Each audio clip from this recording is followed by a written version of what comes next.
طبعا صباح الخير او مساء الخير على حسب ما وصلك الفيديو. معاكم محمد اشرف في برنامجكم خمسة كوره، والنهارده طبعا هنتكلم عن الماتشات اللي حصلت يوم الاحد. ماتش طبعا هنتكلم على اهم ماتشين: ماتش الديربي بين ريال مدريد واتلتيكو، وماتش الديربي التاني برضو بين ليفربول وارسنال. طبعا متنساش تعمل لايك وشير وسبسكرايب للقناه وتفعل جرس التنبيهات عشان يوصلك جديدنا اول باول. معاكم محمد اشرف في برنامجكم خمسة كوره، ويلا بينا نخش في التفاصيل على طول. بص، احنا ناخدهم كده زي ما حصل في اليوم. بدأنا الصبح بالطبيعي، مش الصبح قوي يعني. ماتش ليفربول وارسنال، ماتش طبعا كان بيحدد مين اللي هينافس على الدوري او مين اللي هياخد الدوري، اللي هو السيتي في الاخر. اللي هو ماتش اكتر حد مستفاد بيه طبعا بيب جوارديولا والسيتي، لان هو لو كسب الماتشات اللي جايه دي كلها، الماتشين المؤجلين ليه، هيبقى هو اللي مركز اول، فرق نقطه عن ليفربول وفرق 3 عن الارسنال. فزي ما شبه كده حصل السنه اللي فاتت برضو. السنه اللي فاتت بقى كانت العكس، ليفربول هو اللي عطل ارسنال، هو اللي زي ما بيقول كده عطل الدوري للسيتي. السنه دي بتحصل الحقيقه العكس، ليفربول ماشي وفرق كبير وفرق 3 نقط عن السيتي، او فرق نقطتين بالماتشين المؤجلين يعني.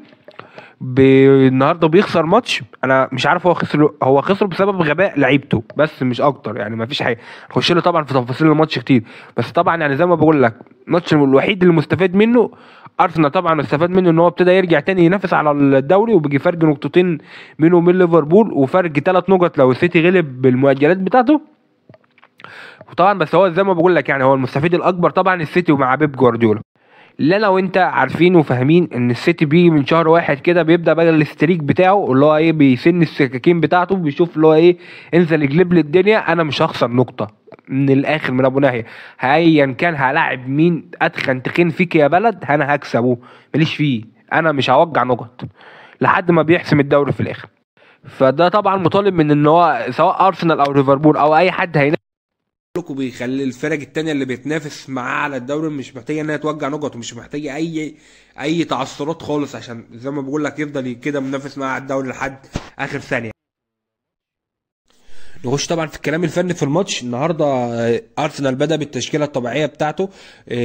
ديفيد راي في حراسه المرمى، بين وايت باك يمين، صليبا وجابريال قلوب دفاع، زينشينكو باك شمال، 3 في نص الملعب. النهارده الحاجه الوحيده اللي عملها ارتيتا وخلته كسب الماتش توليفه نص الملعب، لعب بديكلان رايس وجورجينيو واوديجارد.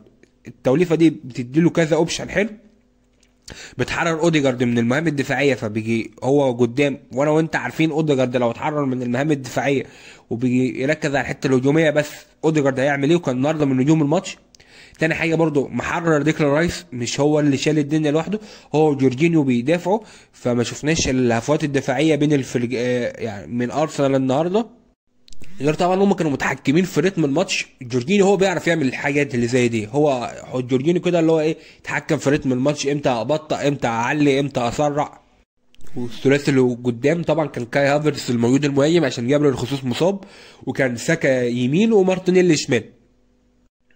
طبعا زي ما بقول لك، بعيدا عن حته نص الملعب دي بس، ما كانش في حاجه جديده في ارسنال الحقيقه. كل الباقي يعني زي ما بقول كده تيبيكال ارسنال من السنه اللي فاتت، منظومه الضغط وكل حاجه، ما فيش اي حاجه، ما فيش حاجه غير بس شويه الضحك اللي كانوا ورا دول. بس في ضحك تاني قدام، يعني ضحك تاني اللي هو من الناحيه التانيه، هو غطى عليه، فاهم؟ اللي هو الجون بتاع ليفربول اللي جه ده جون مضحك. انت متخيل اصلا ان الكي باص والاسيست والجون الثلاث لعيبه من ارسنال؟ يعني هو 3 غلطات في جون واحد، يعني صليبا غلط ورايا غلط وجابريال غلط، الثلاثه غلطوا مره واحده. بس دي بصراحه يعني غلطه تغتفر، يعني غلطه تغتفر. سامع فان دايك واليسون النهارده كانوا ايه، بسم الله ما شاء الله، جايين لهم قدام ما تقلقش. بس طبعا ما فيش يعني اختلاف. ساكا النهارده لعب ماتش حلو، بتاع ده اوديجارد نفس الكلام، مارتينيلي، ديكلان رايس طبعا مش محتاج ان انا اتكلم عنه. خط الدفاع طبعا بعيدا عن غلطه الجون ده عرفوا يقفلوا مفاتيح اللعب بتاعت ليفربول. ومن هنا نخش على ليفربول النهارده كان عنده مشاكل كتير. ليفربول من غير محمد صلاح خط هجومهم ما يسواش جنيه تعريف، ما يسواش تعريفه. يعني دي حاجه المفروض تبقى انت عارفها خلاص وحافظها. ليفربول من غير صلاح قدام هم ما عندهمش اي خطوره قدام. سيبك من شغل الهامبكه اللي كانوا عاملينه ده تشيلسي ومش ايه، تشيلسي النهارده مغلوبه من وولفرهامبتون 4-2، فصباح الفل يعني. وليفربول برضو نفس الفكره بتاعت برشلونه، الحلقه بتاعت برشلونه اللي فاتت امبارح، نفس الفكره، عندهم مشكله في مركز 6. ماكاليستر ما بيعرفش يلعبها، وانت ظالم ماكاليستر في المركز ده اصلا. يعني انت تخيل مركز 6 وقدامه سوبوسلاي لما يبقى جاهز وماكاليستر، انت متخيل نص الملعب بتاعك راح فين؟ انت متخيل يعني؟ غير خط الدفاع بقى، خط الدفاع النهارده انا مش عارف ايه اللي حصل. يعني النهارده مثلا الجون الاول، انا الجون الاول مش عارف هو غلط مين، خط الدفاع كله غلط. لان هو في اتنين واتنين، في اتنين غطوا مسافه التسلل، لو الاتنين اللي ورا دول اللي ما غطوش عليهم كانت خلاص كره اوف سايد والجون ما اتحسبش عادي. الناس اللي ما غطتش دي اللي هو اللي كانوا عاملين خط التسلل برضه فان دايك ساب مكانه، فانا مش عارف مين اللي غلطان في الجون. فانا نفسي جالي ايرور وانا بتفرج ان هو غلط مشترك من خط الدفاع كله. هم 4، 2 غطوا على التسلل و2 سابوا اماكنهم، فاهم؟ حصل الجون الاول ده الجون الاول طبعا باختصار. يعني ايه اللي حصل؟ الجون الثاني بقى انا مش فاهم هو ايه. الجون الثاني اصلا في الاعاده باينه من الاول، فان دايك بيقول لاليسون ما تطلعش خلاص انا جبت، ما تطلعش خلاص انا جبت. فهو زي ما يقول كده اتفاجئ بيه، فهم الاثنين خبطوا في بعض، ما تعرفش ايه اللي بيحصل، ولا ده فعلا ده شبيه فان دايك واليسون فكانوا عايزين يعملوا لقطه للتيك توك. ما انا مش فاهم يعني، غلطه ما تطلعش في دوري مدارس. يعني ايه اللي حصل ده اصلا؟ انا كنت قاعد بتفرج وقعدت اضحك، اللي هو يا جدعان في ايه؟ غير الجون محدش خد باله، خلي بالك من الجون التالت. الجون التالت اصلا تروسارد شايطها، هي دخلت كوبري في اليسون، ما دخلت كوبري في اليسون عشان هي خبطت في رجل فان دايك، فاهم؟ فهو التلات جوان بسم الله الرحمن الرحيم كده، اليسون وفان دايك هم التلاته شايلينها. ودي يمكن من عيوب اليسون وفان دايك الاثنين. يعني اليسون وفان دايك تلاقيهم مثلا في الطبيعي بتاع الماتش او في طبيعه الموسم كله ككل يدوك 7 8 من 10 9 من 10، وفي ماتشات بيديك اللي هي ايه الفول مارك 10 من 10. بس المشكله بقى في الماتشات المهمه تلاقيه مثلا اليسون ده اللي هو ايه، انا النهارده قررت ان انا ايه، انا متجاي معاه سكه، انا ايه هعمل غلطه تخلي الناس تنسى ان انا حارس كبير. وده بعد كده الناس ترجع تسال تقول لك هو ليه اليسون ما بيصنفش ان هو من الحراس الكبار؟ هو اليسون فعلا من الحراس الكبار، بس غلطاته هي اللي بتخلي الناس تنسى الحاجات اللي هو بيعملها. يعني ماتش زي النهارده ده، طب ما انت الماتش ده ممكن ده بسبب ان انت تخسر الدوري، هو مش ممكن، هو اكيد انت لو خسرت الدوري هيبقى بسبب الماتش ده برضو. الناس ما تنساش ماتش السيتي اللي اتعادل 2-2، ما برضو السيتي اتعادل في الماتش ده او الجولين غلطات من اليسون، ما هي برضو. فانا يا فرحتي، انا مش صعبان عليا في الحوارات دي كلها غير كلوب اللي واقف بره، اللي هو الراجل كان هيجيله شلل. هو انتوا بتعملوا ايه؟ عايز اقول لهم انتوا بتعملوا ايه يا اولاد المره؟ ايه اللي انتوا بتعملوه ده؟ طبعا في الاخر زي ما بقول لك يعني فوز لارسنال النهارده، ارسنال كسب ورجع تاني للمنافسه، بس المستفيد الاكبر منه هو مانشستر سيتي، اللي هو خلاص بقى اللي هو ايه، سالته عليه الدنيا، انا هكسب من الماتشات اللي باقيه اللي الحاله اللي انا بعرف اعملها وهاخد الدوري في الاخر. الا بقى ان السيتي كده لسه باقي له ارسنال وليفربول ما لعبهمش، فمش عارفين. فالدوري حلو، ماتش النهارده خلى الدوري كله بيضرب في كله، اللي هو كله بيجي ينافس، مش كله بينافس، رجع التاني التلاته ينافسوا مع بعض.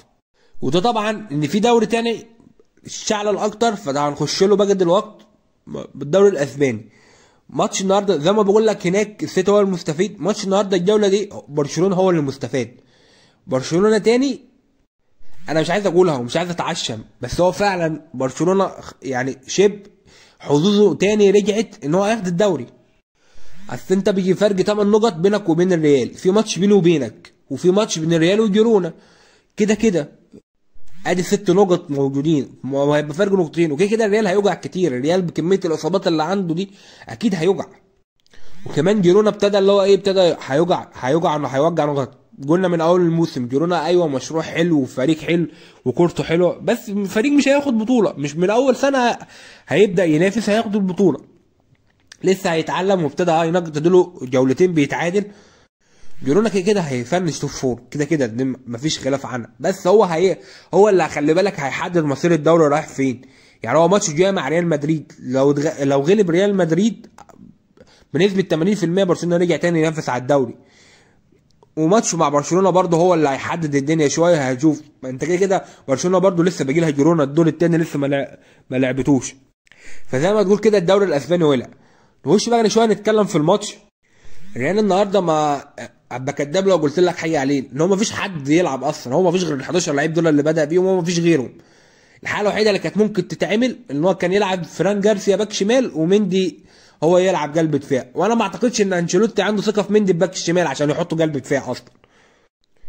ومش عارف فينيسيوس ما لعبش ليه، ما اعرفش هو اتصاب ولا ايه اللي حصل، فلسه نستنى لما التقارير تطلع والنادي يطلع البيان هنشوف فينيسيوس ما بداش الماتش ليه. بس حتى لما فينيسيوس ما بداش دي كانت حاجه حلوه، ان ابراهيم دياز بيقول لك يعمى انا ما اقعدش دكه. وبرده تاني اقول لك رودريجو برده بيقول لك يعمى انا بلعب شمال احسن وهفيدك اكتر من فينيسيوس لما بيلعب بالشمال، عشان فينيسيوس مش دماغه في الكوره، فينيسيوس دماغه بيبقى بره الملعب وبيطلع بره الماتش كتير. فبيقول لك يعمى لعبني انا وهو ولعب خوسيليو مهاجم، ودي احسن حاجه ممكن نلعب بيها. ده غير طبعا بلينجهام فالفيردي يا جدعان اهم لعيب في منظومه ريال مدريد. حوش فالفيردي من منظومه ريال مدريد هتبقى ريال مدريد دي اكنها مفيش اي حبن اللي بتحصل دي بتحصل. منظومه ريال مدريد تتمحور حوالين فالفيردي مش بلينجهام. يعني النهارده فالفيردي وكروس ومنظومه الدفاعيه كلها هو اهم حاجه عملها ايه؟ جريزمان ده هو اللي يعني اللي بيحرك اتلتيكو مدريد. طب حلو، انا هطلع لك جريزمان بره الماتش خالص، محتوى اتلتيكو مدريد خلص، ما هو مفيش، هو اللي بيحرك الفرقه دي جريزمان. فانت هتطلعه بره الماتش، طب خلاص يا ريس، طب سلام عليكم خلاص. لو كانوا روحوا كانوا زي الفل.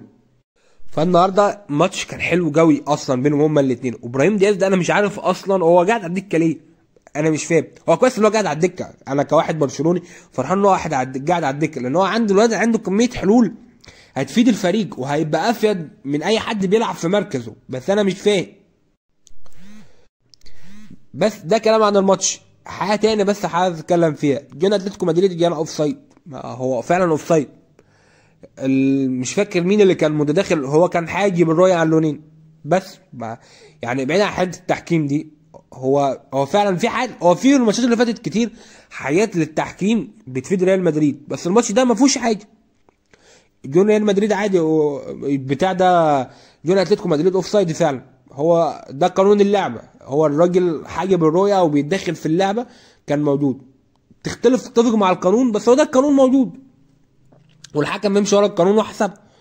بس دي حابه هتكلم فيها في الاخر يعني عشان شايف زيطه والتحكيم. ايوه ريال مدريد جامل تحكيميا الجولات اللي فاتت دي ما فيش خلاف عنها، بس الجوله دي الراجل ما اتجاملش، الراجل زي الفل يعني ابيض على الابيض. بس ده كان شويه دردش عن ماتش اتلتيكو مدريد، وشويه برضو دردش عن ماتش ليفربول وارسنال. طبعا ما تنساش تعمل لايك وشير وسبسكرايب للقناه وتفعل جرس التنبيهات عشان يوصلك جديدنا اول باول. كان معاكم محمد اشرف في برنامجكم 5 كوره، والسلام عليكم ورحمه الله وبركاته.